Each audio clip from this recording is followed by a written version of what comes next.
Subscribe कीजिए हमारे channel exam मंथन 24/7 को और बेल आइकन दबाना ना भूलें, जिससे आपको हमारी सभी वीडियोस की नोटिफिकेशन मिलती रहे। हेलो दोस्तों, मैं संदीप आपका एग्ज़ाम मंथन 24/7 यूट्यूब चैनल पर स्वागत करता हूं।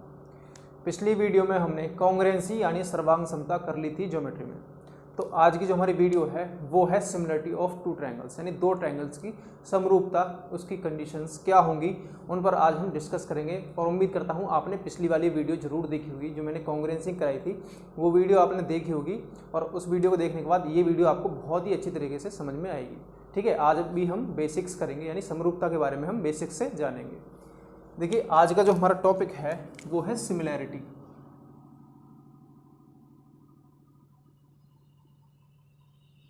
जिसे हम बोलते हैं हिंदी में समरूपता। देखिए, समरूपता का मतलब क्या है, जैसा आप नाम से समझ पा रहे होंगे, समान रूप, यानी कि जैसे कोई ट्रायंगल है हमारे पास। पिछली वीडियो में जो हमने डिस्कस किया था वो कॉन्ग्रुएंसी यानी सर्वांग समता के ऊपर डिस्कस किया था। सर्वांग समता का मतलब ये था कि दो ट्रायंगल यदि आपस में सर्वांग सम हैं तो ये एक तरह से एक ही ट्रायंगल है, एक ट्रायंगल के दो रूप हैं, यानी कि ए बी सी कोई ट्रायंगल है और डी ई एफ कोई ट्रायंगल है। तो इन दोनों ट्रायंगल्स की शेप, लेंथ, एंगल्स, सब साइड जितने भी होंगे सब इक्वल होंगे। लेकिन सिमिलैरिटी में क्या है, सिमिलैरिटी में यह है कि इसके जैसे मिलता जुलता रूप, जैसे हम कहें कि एक ट्रायंगल मैंने यहाँ लिया, इसका ये एंगल मैंने 60 माना, ये एंगल मैंने 40 माना और ये एंगल मैंने 80 माना। तो ऐसा भी एक ऐसा ट्रायंगल हो सकता है इसके अलावा भी, जिसके तीनों एंगल्स, ये वाला भी 60 हो, ये वाला 40 हो और ये वाला भी 80 हो। ये इससे आकार में बड़ा है लेकिन इसके एंगल्स तो सेम है। एंगल्स तो किसी के भी ट्रायंगल के सेम हो सकते हैं, लेकिन इन दोनों के साइज में डिफरेंस है, यानी कि ये यदि इनकी ये कंडीशन फॉलो हो रही है तो ये समरूप ट्रायंगल होंगे, यानी कि इसका ही ये एक तरह से रूप है। यदि हम इसे बड़ा करते चले जाएं तो इस तरह का ट्रायंगल हमें मिलेगा। तो समरूपता का मतलब ये है कि इसके जैसा कोई ट्रायंगल। ठीक है, तो उसी कंडीशंस पे हम चर्चा करेंगे। जैसे कॉन्ग्रुएंसी में हमारे पास 4 कंडीशन थी, हम किसी बेस पर कह सकते थे कि ये दो ट्रायंगल आपस में कॉन्ग्रुएंट यानी सर्वांगसम होंगे।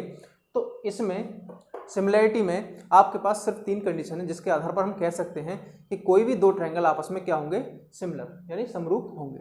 उन्हीं पर हम चर्चा करेंगे। तो पहली जो प्रॉपर्टी है हमारे पास, जिस प्रॉपर्टी के आधार पर हम कह सकते हैं कि दो ट्रायंगल आपस में सिमिलर होंगे, वो है एंगल एंगल एंगल, यानी ए ए ए। जैसा आपको मैंने बताया था, ये है एंगल एंगल और एंगल। इसमें क्या है कि मैंने एक ट्रायंगल लिया और दूसरा ट्रायंगल भी लिया मैंने, एक ए बी सी और एक डी ई एफ।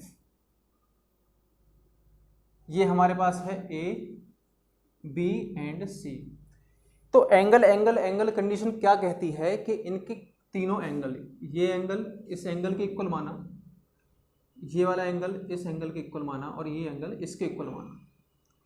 यदि मैं कहूं angle a equal angle d, angle a equal angle d, angle b equal angle e और angle c equal angle f, तो इस कंडीशन में क्या होगा, ये अगर तीनों एंगल आपस में इक्वल हैं तो दोनों ट्रायंगल आपस में सिमिलर होंगे। तो triangle A B C will be similar to triangle D E F. और ये कंडीशन हमें क्या देगी, इस कंडीशन से हमें जो मिलेगा वो है A B upon D E, corresponding sides का रेशियो। देखिए, ये साइड इस साइड के रेशियो के साथ, यानी अगर triangle A B C D E F के सिमिलर है तो इसका मतलब क्या है कि ए बी साइड का डी ई साइड के साथ रेशियो, बी सी साइड का ई एफ साइड के साथ रेशियो और ए सी साइड का डी एफ साइड के साथ रेशियो इक्वल होगा, यानी कि A D upon D E equal B C upon E F और ए सी लास्ट साइड कौन सी बची, A C upon D F, ये आपके पास इक्वल होगा। सिमिलरिटी कंडीशन क्या है, जैसा आपने पिछली वीडियो में देखा था, मैंने कांग्रेसी में बताया था आपको, कांग्रेसी में क्या था कि ये आपस में साइड से इक्वल थी, ना कि इनका रेशियो इक्वल था, यानी कि A B side d E side के equal, B c side e f side के इक्वल और ए सी साइड डी एफ साइड के इक्वल। लेकिन सिमिलरिटी में क्या है, यदि ये एंगल इक्वल हो गए तो इनका जो रेशियो होगा वो रेशियो इक्वल होगा, ना कि इनकी लेंथ इक्वल होगी। ठीक है, इनका रेशियो इक्वल होगा। ठीक है, पहली कंडीशन होगी आपके पास एंगल एंगल एंगल। अब दूसरी कंडीशन देखते हैं हम, वो है side side side.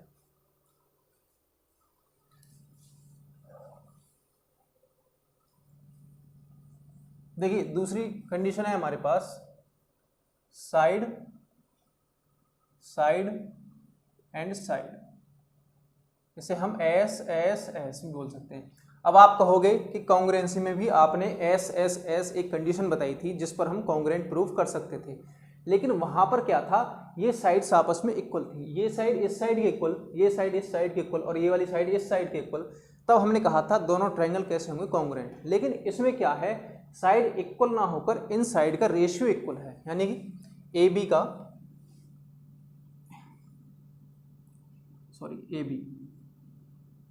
A B का डी ई के साथ रेशियो और बी सी का इस ई एफ के साथ रेशियो इक्वल, इस ए सी का इस डी एफ के साथ रेशियो, ये यदि इक्वल आ रहा है आपका, ये रेशियो आपका इक्वल है, तब हम कह सकते हैं कि triangle A B C will be similar to triangle D E F. ये दोनों ट्रायंगल आपस में कैसे हो जाएंगे, सिमिलर यानी समरूप। और समरूप होते ही अब इनकी एक कंडीशन क्या बनेगी कि angle a equal angle e angle d, angle b equal angle e और angle c equal angle f. पहली वाली कंडीशन क्या थी, पहली वाली कंडीशन बिल्कुल इसके अपोजिट थी। पहले आपको एंगल इक्वल दिए हुए थे और आपको पता चला था इनकी साइड का रेशियो भी इक्वल होगा। लेकिन इस कंडीशन में यदि आपके पास इन साइड का रेशियो इक्वल है, तब आप कह सकते हैं ये दोनों ट्रायंगल आपस में सिमिलर यानी समरूप होंगे, और समरूप होते ही ये कंडीशन फॉलो हो जाएगी, यानी इसके तीनों एंगल आपस में कैसे हो जाएंगे, इक्वल। तो ये कंडीशन यहाँ पर इससे इस तरह से सेटिस्फाई हम कर सकते हैं। और आपको कन्फ्यूजन ये नहीं रखनी कि कॉन्ग्रुएंट में भी ये एस एस एस वाली कंडीशन थी। कॉन्ग्रुएंट जो था उसमें ये साइड्स आपस में इक्वल थी, ए बी डी ई के equal, B C E F के equal, A C D F के इक्वल। लेकिन यहाँ पर कंडीशन क्या है, यहाँ पर इनका रेशियो इक्वल है, यानी इसका इस साइड के साथ रेशियो, इस साइड का इस साइड के साथ रेशियो और इस साइड का इस साइड के साथ रेशियो इक्वल है। तब हम कह सकते हैं ये दोनों ट्रायंगल आपस में कैसे होंगे, सिमिलर, और सिमिलर होते ही इनके आपस में सारे एंगल्स इक्वल हो जाएंगे। ठीक है, ये आपकी एक कंडीशन थी। देखिए जैसे मैंने आपको यहाँ पर A B C triangle D E F के सिमिलर लिखा, तो इसका मतलब क्या है, यदि a triangle A B C similar है ट्रायंगल डी ई एफ के, तो इसका मतलब ये है कि ए बी का रेशियो इस डी ई के साथ, इस बी सी का रेशियो इस ई एफ के साथ और इस ए सी का रेशियो इस डी एफ के साथ। और एंगल ए यहां पर पहले क्या है, यहां पर ए है, तो एंगल ए एंगल डी के इक्वल, एंगल बी एंगल ई के इक्वल और एंगल सी एंगल एफ के इक्वल होगा। सिमिलरिटी अगर हम इस तरह से लिख रहे हैं तो इसका मतलब ये है कि ए बी इसके equal, a B upon d का रेशियो, बी सी अपॉन ई एफ का ratio, a C upon D f का रेशियो इक्वल होगा, और सारे एंगल आपस में ये वाला ए एंगल डी के इक्वल, ए एंगल डी के, बी एंगल ई के और सी एंगल एफ के इक्वल होगा। ठीक है, तो इस तरह से हम इसे लिख सकते हैं। अब है हमारे पास तीसरी कंडीशन। सिमिलरिटी के लिए हमारी तीसरी कंडीशन क्या है, वो है side angle side.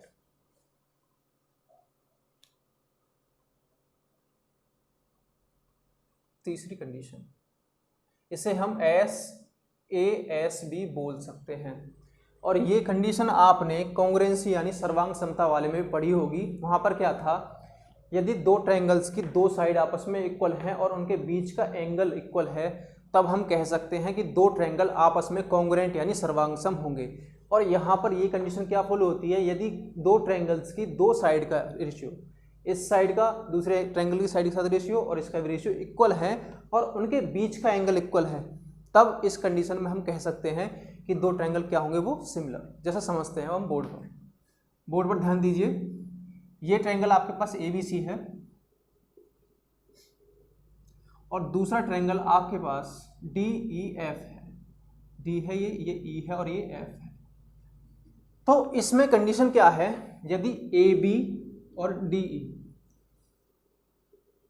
AB upon DE का रेशियो इक्वल है BC अपॉन EF के रेशियो के इक्वल है, यानी BC अपॉन EF, ये तो एक कंडीशन फॉलो हो रही है। और इनके बीच का एंगल जो B है यहाँ पर, और यहाँ पर इन दोनों लाइंस के बीच का एंगल जो E है, यदि एंगल B एंगल E के इक्वल हो जाए तो ये कंडीशन हमें क्या देगी कि ट्रायंगल ABC सिमिलर होगा ट्रायंगल DEF के। ठीक है, समझ में आ गया आपको। यदि दो लाइन, आपको ये लाइन इस लाइन के साथ रेशियो, इस लाइन का इस लाइन के साथ रेशियो अगर दोनों का इक्वल है, जैसा मैंने यहाँ दिखाया आपको, AB upon DE, BC upon EF, इनका रेशियो इक्वल है और इनके बीच का एंगल, जैसा हम कॉन्ग्रुएंसी में देख रहे थे, वैसा ही इनके बीच का एंगल भी अगर इक्वल है, तो ये दोनों ट्रायंगल आपस में कैसे हो जाएंगे, सिमिलर। तो इस तरह से कह सकते हैं हम इन दोनों का जो ट्रायंगल कैसे होंगे, सिमिलर। अगर ये साइज में छोटा है तो ये बड़ा भी हो सकता है, लेकिन इनके एंगल्स आपस में फिर इक्वल हो जाएंगे। ये सिमिलर होते इनके एंगल्स भी आपस में इक्वल हो जाएंगे। ठीक है, ये थी तीसरी कंडीशन आपके पास। अब हम देखते हैं सिमिलैरिटी इन ए राइट एंगल ट्रायंगल। आपको मैंने तीनों कंडीशन बता दी, सिमिलैरिटी की तीनों कंडीशन क्या हैं। और अब जो हम देखेंगे वो है similarity in right angle triangle, यानी समकोण त्रिभुज में समरूपता। राइट एंगल ट्रायंगल की क्या है, देखिए एक मैंने राइट एंगल ट्रायंगल लिया जिसका ये एंगल मैंने इन्हें नाम दे दिया A, B एंड C, ये 90 डिग्री है। और मैंने इसमें क्या काम किया, इस वर्टेक्स B से एक परपेंडिकुलर डाल दिया एक सामने वाली लाइन यानी हाइपोटेनस पर, जो इस हाइपोटेनस को पॉइंट D पर टच करता है। ठीक है, ये यहाँ पर टच करेगा। तो हम अब किस तरह से प्रूव करेंगे कि इसके अंदर ये बनने वाले दो ट्रायंगल, ये भी राइट एंगल ट्रायंगल है, ये भी राइट एंगल ट्रायंगल है, क्योंकि ये जो यहाँ पर 90 डिग्री का एंगल बना रही है लाइन और ये वाली लाइन भी 90 डिग्री का एंगल बना रही है। तो हम प्रूफ करेंगे ये दोनों ट्रायंगल आपस में सिमिलर हैं और प्रत्येक छोटा ट्रायंगल बड़े वाले ट्रायंगल के साथ वो भी सिमिलर है। ठीक है, किस तरह से प्रूफ करेंगे, देखिए समझाने के लिए मैं बताऊँ आपको। मैंने ये एंगल थीटा मान लिया, ठीक है, ये थीटा है और आप सभी जानते हैं ये पूरा एंगल ये भी 90 है और ये भी 90 है, ये थीटा ये 90, तो ये एंगल कितना होगा, तो ये एंगल, जब आप सभी को पता है ट्रायंगल के तीनों एंगल्स का सम होता है 180 डिग्री, ये 90 ये थीटा, तो ये हो जाएगा हमारे पास 90 माइनस थीटा। ठीक है, ये आपका आ गया 90 माइनस थीटा। अब मैंने क्या काम किया, जब ये यहाँ से यहाँ तक पूरा 90 डिग्री है और इतना एंगल इसमें 90 माइनस थीटा है, तो ये वाला एंगल कितना हो जाएगा, थीटा, क्योंकि इन दोनों का सम कितना है 90 डिग्री। यदि हम इन दोनों को जोड़ेंगे थीटा से थीटा कैंसिल हो जाएगा और 90 डिग्री इसका वैल्यू बचेगी। ये थीटा ये 90, तो ये 90 माइनस थीटा। अब इस ट्रायंगल के हमें सारे एंगल्स पता चल गए। अब हम इसमें सिमिलरिटी किस तरह से लगाएंगे, देखिए अब देखते हैं हम ट्रायंगल, दो ट्रायंगल जो छोटे छोटे बने ABD and BDC, in triangle ABD and triangle BDC, देखिए सिमिलर किस तरह से प्रूफ करेंगे। यहाँ जो 90 माइनस थीटा वाला एंगल है वो है A, तो मैंने ट्रायंगल लिया A और इधर 90 वाला जो एंगल है वो है B, तो सिमिलर होगा ट्रायंगल B।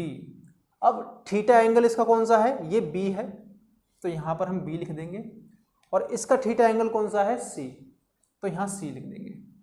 इसका 90 डिग्री एंगल कौन सा है D, और इसका भी 90 डिग्री कहाँ पर बन रहा है, D पॉइंट पर।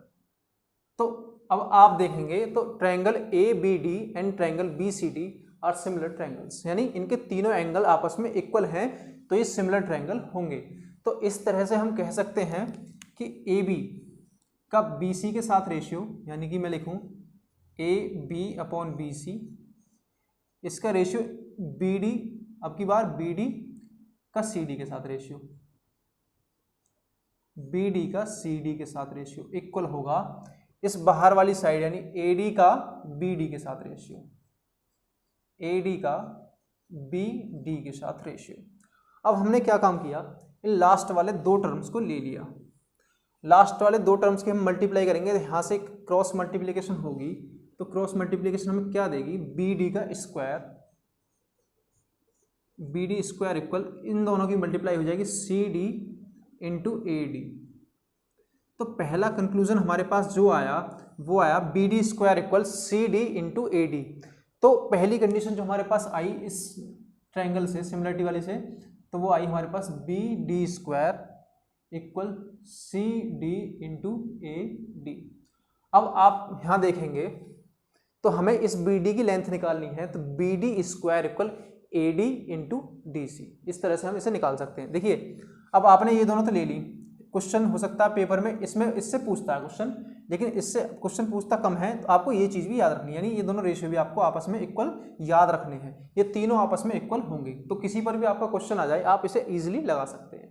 तो ये तो हो गए छोटे दो ट्रायंगल। अब हम देखते हैं एक छोटे ट्रायंगल का पूरे बड़े वाले ट्रायंगल के साथ सिमिलरिटी में क्या कंडीशन निकल कर आती है। ठीक है, मैंने इसे मिटाया। अब हमें जो ट्रायंगल देखना है, पहले मैं ट्रायंगल लेता हूं, ये ए बी डी छोटा वाला और पूरा बड़ा ट्रायंगल ए बी सी। ठीक है, मैंने ट्रायंगल लिया, इन triangle A B D and A B सी,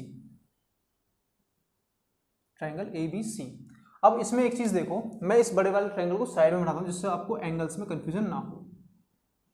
तो ये मैंने यहाँ बनाया, ये एंगल थीटा है बड़े वाले ट्रायंगल में, ये एंगल थीटा, ये पूरा एंगल 90 और ये 90 माइनस थीटा। ठीक है, अब ये हमें सिमिलर किस तरह से प्रूव करेंगे, इनके तीनों एंगल आपस में इक्वल हैं, जैसा आप देख पा रहे हैं इस ट्रायंगल में भी एक एंगल 90 माइनस थीटा है, एक थीटा है और एक 90 है। इसी तरह से छोटे वाले में एक 90 माइनस थीटा है, एक 90 है और एक थीटा है। तो ये ट्रायंगल दोनों आपस में सिमिलर तो होंगे, लेकिन किस तरह से लिखेंगे हमें ट्रायंगल, देखिए कौन सा, इसमें यहाँ ए वर्टेक्स है 90 माइनस थीटा और बड़े वाले में भी ए वर्टेक्स है 90 माइनस थीटा, सिमिलर होगा। अच्छा, अब 90 डिग्री इसमें कौन सा है, ये डी। ठीक है, मैंने ए डी ले लिया, इसमें 90 डिग्री कौन सा है, बी, तो यहाँ पर बी लिख देंगे। इसमें थीटा एंगल कौन सा है, बी, और बड़े वाले में थीटा एंगल कौन सा है, सी। तो अब आप देख पा रहे हैं ए डी बी ट्रायंगल जो होगा सिमिलर होगा ट्रायंगल ए बी सी के। तो इस तरह से हम कह सकते हैं ए डी का ए बी के साथ रेशियो, यानी A D upon A B equal होगा इस डी बी का इस बी सी के साथ रेशियो, डी बी का बी सी के साथ रेशियो, और इस बाहर वाली साइड यानी ए बी का इस ए सी के साथ रेशियो। ठीक है, अब हम क्या काम करते हैं, यहाँ पर भी ए बी है और यहाँ पर एक ए बी है, हमने इन दोनों को ले लिया साथ में। जब हम इन दोनों को साथ में लेंगे a D upon A B equal a B upon a c. देखिए हमें कौन सी चीज़ फाइंड करनी है, जो हमें तीन चीज़ें अननोन मिली हैं एक लाइन खींचने के बाद। देखिए कौन कौन सी, एक तो बी डी मिली हमें, एक ए डी और एक सी डी। बाकी पहले ट्रायंगल जो बड़ा वाला था उसमें सी आपको given, A B C given होगा, ए बी गिवन होगा और परपेंडिकुलर भी गिवन होगा। ठीक है, ये चीज़ें आप आसानी से निकाल सकते हैं। तो यहाँ से आप जब मल्टीप्लाई करोगे इस ए बी का इसमें मल्टीप्लाई करोगे तो a b square equal A D into a c, तो ए डी इंटू ए सी। अब यहाँ से यदि तुम ए डी की वैल्यू निकालना चाहो, यदि आप यहाँ से ए डी की वैल्यू निकालना चाहो तो ए डी इक्वल इसके a b square upon a c, a b square upon a c. तो आपके पास एक अननोन वैल्यू जो और थी ए डी, उसकी वैल्यू आप इस तरह से निकाल सकते हैं। तो हमारे पास जो सेकंड कंडीशन निकल कर आई उसे हम यहाँ लिख लेते हैं a d equal a b square upon a c. आप इस चीज़ को कैसे याद रखोगे, इस ए डी की वैल्यू निकालनी है तो इस ए डी के लिए इस छोटे वाले ट्रायंगल में ही तो है ए डी, तो इस छोटे वाले ट्रायंगल की ये वाली साइड जो है इसका स्क्वायर अपॉन इस पूरे हाइपोटेनस से हम भाग दे देंगे। ठीक है, तो ये चीज़ आप इस तरह से निकाल सकते हैं। अब हम क्या करते हैं, अब हमें दूसरा छोटा ट्रायंगल लेना है और इसी के साथ कंपेयर करेंगे। मैं अब लिखता हूँ, इसे मिटाता हूँ। अब नेक्स्ट चीज़ तो देखेंगे हम दूसरे छोटे ट्रायंगल का बड़े वाले ट्रायंगल के साथ क्या रिलेशन है वो देखते हैं। वो तो दूसरा छोटा ट्रायंगल जो है बी डी सी है, इन triangle B D C and triangle A B C similar किस तरह से प्रूफ करेंगे हम, यहाँ 90 माइनस थीटा ए है एंगल और यहाँ पर 90 माइनस छोटा वाला ट्रायंगल ले रहे हैं हम, इसे मिटाते हैं। छोटा वाला ट्रायंगल इसमें 90 माइनस थीटा कौन सा, बी। ठीक है, तो यहाँ पर 90 माइनस थीटा है बी एंगल और यहाँ पर 90 माइनस थीटा है ए एंगल।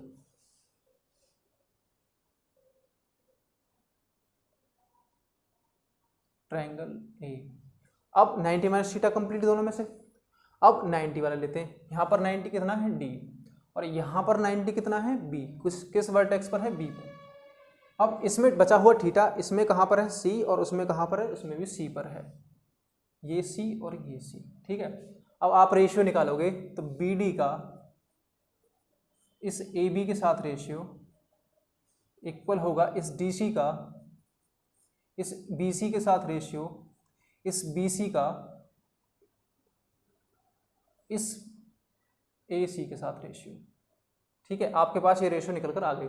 यदि आप इस तरह से रेशियो नहीं निकाल पा रहे हैं तो आप किस तरह से करेंगे, यहाँ 90 डिग्री एंगल कौन सा है, डी। इस 90 के आगे जो साइड है, 90 के अपोजिट जो साइड है वो है बी सी, तो यहाँ आप बी सी ले लो। इसमें 90 के सामने कौन साइड है, ए सी, तो ए सी 90 कंप्लीट। अब देखो थीटा, थीटा के सामने कौन सी है, ये है आपके पास बी डी, और इसमें थीटा के सामने कौन सी है, ए बी। अब 90 माइनस थीटा देखो, 90 माइनस थीटा के सामने यहाँ पर है सी डी और यहाँ पर 90 माइनस थीटा के सामने है बी सी, तो वही रेशियो निकल कर आएगा जो यहाँ पर आपको आ रहा था। ठीक है, यही रेशियो और यही रेशियो आप इस तरह से भी निकाल सकते हैं। अब यहाँ से हम किसकी लेंथ निकालेंगे, सी डी की लेंथ। तो सी डी की लेंथ जो निकलेगी हमारी वो इससे निकलेगी, इन दोनों से। ठीक है, इन दोनों की आपस में हम मल्टीप्लाई करते हैं क्रॉस मल्टीप्लिकेशन से। इस ए सी की डी सी के साथ multiply, a c into D c, d c को हम सी डी लिख देते हैं। बात एक ही, आप सी डी लिख दो चाहे डी सी लिख दो, बात एक ही है, लेंथ एक ही है। ये इक्वल इंटू बी, ए इक्वल हो जाएगा बी सी स्क्वायर। अब आपको सी डी की लेंथ निकालनी है तो c d equal B c square upon a c. ठीक है, ये आपके पास एक और कंडीशन निकल कर आई। तो आपको यदि इसकी लेंथ निकालनी हो इस छोटे वाले ट्रायंगल को, तो इस छोटे वाले ट्रायंगल में ये साइड आ रही है, इसका स्क्वायर अपॉन इस पूरे हाइपोटेनस से आप भाग दे दोगे, जैसा आप यहाँ देख पा रहे हैं। तो थर्ड कंडीशन जो हमारे पास निकल कर आई वो आई आपकी c d equal B c square upon a c. और इनसे पहली वीडियोस में मैं आपको ये चीज़ भी करा चुका हूँ कि अगर हमें इस बी डी की लेंथ निकालनी हो तो B d equal perpendicular into base a B into B C upon a c, यानी इस हाइपोटेनस से भाग। तो आपके पास सिमिलरिटी वाली कंडीशन से आपके पास 4 ऐसी कंडीशन हैं जो आप राइट एंगल ट्रायंगल में यूज़ कर सकते हो और क्वेश्चंस को बहुत ही इजीली कर सकते हो। ये आपको पता होनी चाहिए, किसी भी एग्जाम्स में इनके ऊपर क्वेश्चन पूछ सकता है। ठीक है, अगर आपको नहीं पता है तो आप क्वेश्चन तो कर लोगे लेकिन आपको बहुत टाइम भी लग सकता है, तो आपको ये चीज़ें याद होनी चाहिए। और यदि याद नहीं है, याद करने का तरीका मैं आपको बता चुका हूँ। देखिए, यदि इसकी लेंथ निकालनी है तो इसकी और इसकी मल्टीप्लाई, यानी इसका स्क्वायर बराबर इसकी और इसकी मल्टीप्लाई, यानी बी डी का square equal A D into D C. आप इसे कर दोगे। इस छोटी वाली लेंथ को निकालना है तो इसका मतलब इस छोटे वाले ट्रायंगल में इसका स्क्वायर अपॉन पूरा हाइपोटेनस से भाग दे दोगे आप। और इस ट्रायंगल में ये ए डी लेंथ निकालनी है तो इसका स्क्वायर अपॉन पूरा हाइपोटेनस। और इस बी डी की लेंथ दूसरे तरीके से निकालनी है तो आपके पास क्या है, A B into B C और अपॉन में ए सी। ठीक है, आप इस तरह से भी इन क्वेश्चन को कर सकते हैं। अब इन्हीं पर बेस्ड मैं आपको एक क्वेश्चन कराता हूँ जिससे आपको चीज़ें आसानी से समझ में आ सकें। जो मैंने कंसेप्ट बताया है इस पर अगर कोई क्वेश्चन कैसे आएगा, किस तरह से पूछेगा, तो वो हम देख लेते हैं। देखिए आपको एक सर्कल दिया और सर्कल में आपको ये सर्कल है, ठीक है। अब आपको इसका एक व्यास दे दिया यानी डायमीटर ए बी इसका डायमीटर है और यहाँ पर इसका जो सेंटर है वो है O। और आप सभी जानते हैं, मैंने पीछे आपको बताया है वीडियोस में कि जो सेमी सर्कल यानी सेमी सर्कल में बना हुआ जो त्रिभुज होगा वो समकोण त्रिभुज होगा, और वो मैं प्रूफ करके बता चुका हूँ आपको, और ये 90 डिग्री हो जाएगा। तो आपसे इसने कहा कि हमने इसके इस वर्टेक्स से यहाँ पर एक परपेंडिकुलर डाला जो एन पर इसे टच करता है। तो आपसे इस एन बी की लेंथ पूछी है, जहाँ आपको ए पी गिवन है 8 सेंटीमीटर और ये ए पी भी दिया है आपको 6 सेंटीमीटर। तो आपको इस एन बी की लेंथ निकालनी है, तो आप किस तरह से निकालोगे? देखिए जो आपका ये राइट एंगल ट्रायंगल बन रहा है, अगर आप ध्यान से देखें, यदि ये राइट एंगल ट्रायंगल ऐसे होता, ये अगर पॉइंट P होता, ये B होता और ये A होता, तो आप सभी जानते हैं हमने यहाँ परपेंडिकुलर डाला और यहाँ पर ये N पर टच कर रहा है, तो इसका मतलब क्या है, कुछ इस तरह से तो ये फिगर बन रहा होगा। हमने इसे थोड़ा क्लॉकवाइज घुमा दिया तो ये फिगर इस तरह से बन जाएगा। तो इस वाली कंडीशन में आपसे NB पूछा है, तो NB का मतलब आपसे ये वाली लेंथ पूछी है, तो आप कैसे निकालोगे? एक तरीका तो आपका ये है कि ये 8 सेंटीमीटर यानी मैंने AP 8 सेंटीमीटर मान ली और यहाँ पर ये 6 सेंटीमीटर है। तो एक तरीका तो आपका ये है, आप इस पूरी लेंथ को निकालोगे तो पाइथागोरस थ्योरम से आपके पास निकल कर आएगी 10 सेंटीमीटर। ये ट्रिपलेट है, आपको याद होंगी। ये 10 सेंटीमीटर आई आपकी और आपको ये लेंथ निकालनी है, तो आप इसे किस तरह से निकालोगे? आप सभी जानते हो इस परपेंडिकुलर का, देखिए पी एन की वैल्यू जो होगी, पी एन बराबर होगा perpendicular 8 into base 6 upon 10 hypotenuse, पूरा हाइपोटेनियस, ये वाला फॉर्मूला, ठीक है। ये जो आपको यहाँ दिख रहा है, तो आप यहाँ से पी एन की वैल्यू निकालोगे तो पी एन की वैल्यू आपके पास आएगी 4.8 सेंटीमीटर। आपके पास ये 4.8 सेंटीमीटर वैल्यू आई निकल कर, और ये यहाँ पर 90 डिग्री एंगल बना रहा है, ये इसका हाइपोटेनस हो गया। तो आपको इसके बेस की वैल्यू निकालनी है, तो आप कैसे निकालोगे? इस हाइपोटेनस का स्क्वायर माइनस 4.8 का स्क्वायर, तो आपके पास ये वैल्यू निकल कर आ जाएगी। लेकिन अगर इस चीज़ को आप जल्दी करना चाहते हो तो किस तरह करोगे? ये तो होगा थोड़ा लेंथी मेथड। देखिए मैंने आपको बताया था अभी, इस एन बी की यानी ये बी है, ये पी है और ये ए है और ये एन है, तो मैंने आपको पहले ही बताया है इसका जो हम वैल्यू, इसकी वैल्यू निकालेंगे पी बी का स्क्वायर अपॉन पूरा हाइपोटेनस यानी ए बी से हम भाग दे देंगे, सॉरी ए बी। अब आपको ये क्वेश्चन कैसे करना, अब यहाँ पर इस चीज़ को हम यहाँ लगाएंगे पी एन, ये आई आपके पास पी एन की वैल्यू। पी एन की वैल्यू क्या होगी? पी बी का स्क्वायर अपॉन हाइपोटेनस, ये एन बी की वैल्यू निकालनी है आपको। एन बी की वैल्यू तो निकालनी है, एन बी की वैल्यू आपकी ये आ जाएगी। पी बी कितना है आपका?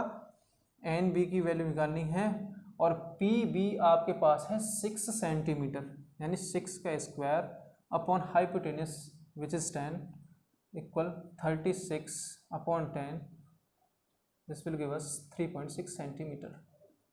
तो ये आपकी जो लेंथ निकल कर आई, ये आई आपकी 3.6 सेंटीमीटर। तो आप इस क्वेश्चन को इस तरह से कर सकते हैं। दोबारा समझाने के लिए बताता हूँ आपको।